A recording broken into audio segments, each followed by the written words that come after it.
In Gotham City, a young Bruce Wayne falls down a dry well and is attacked by a swarm of bats, developing a fear of them. Attending the opera with his parents, Thomas and Martha, Bruce becomes terrified by performers masquerading as bats and requests to leave. Outside, Mugger Joe Chill murders Bruce's parents in front of him, and the orphan Bruce is raised by the family butler, Alfred Pennyworth. 14 years later, Chill is paroled after testifying against mafia boss Carmine Falcone. Bruce plans to kill Chill to avenge his parents, but one of Falcone's assassins does so first. Bruce's childhood companion Rachel Dawes berates him for acting outside the justice system, saying that his father would be ashamed. After confronting Falcone, who lets him know that real power comes from being feared, Bruce spends the next 7 years traveling the world training in combat and immersing himself in the criminal underworld.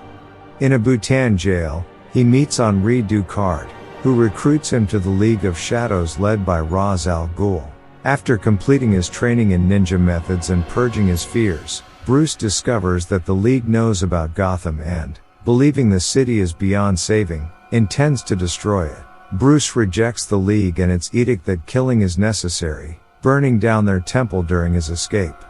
Ra's is supposedly killed by falling debris, while Bruce saves the unconscious Ducard. Returning to Gotham intent on fighting crime, Bruce takes an interest in his family's company, Wayne Enterprises, which is being taken public by the unscrupulous William Earl.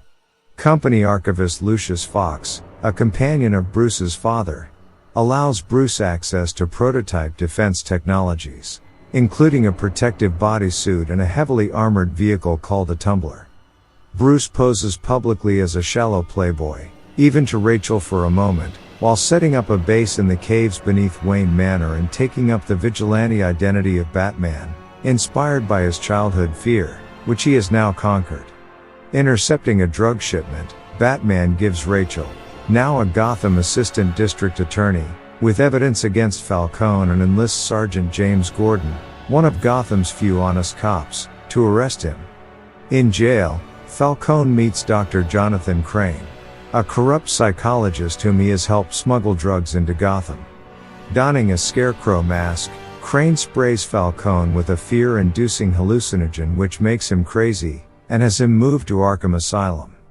While examining his crimes, Batman is sprayed with the hallucinogen and set on fire by Crane but manages to escape and is saved by Alfred, who gives him an antidote for the hallucinogen created by Fox.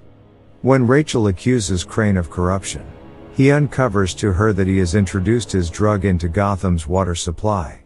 Crane then drugs Rachel with the hallucinogen, however Batman subdues him and sprays Crane with his own chemical to interrogate him, where Crane claims to work for Ra's al Ghul.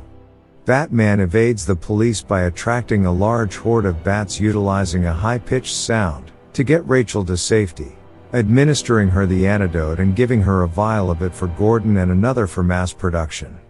At Bruce's birthday celebration, Ducard returns and uncovers himself to be the true Ra's al Ghul. Having stolen a powerful microwave emitter from Wayne Enterprises, he plans to vaporize Gotham's water supply, rendering Crane's drug airborne and causing mass hysteria that will destroy the city.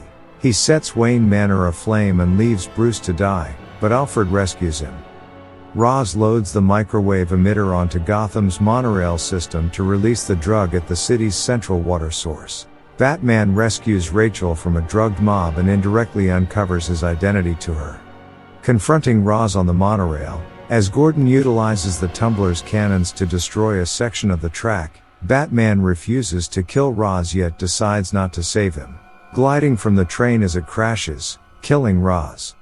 Bruce gains Rachel's respect and love, however she decides she cannot be with him now, telling him if Gotham should no longer need Batman, they can be together. Batman becomes a public hero and Bruce uncovers he has purchased a controlling stake in Wayne Enterprises, firing Earl and replacing him with Fox. Sergeant Gordon is promoted to lieutenant, shows Batman the bat signal, and tells him about a criminal who leaves behind Joker playing cards. Batman promises to look into it, and disappears into the night.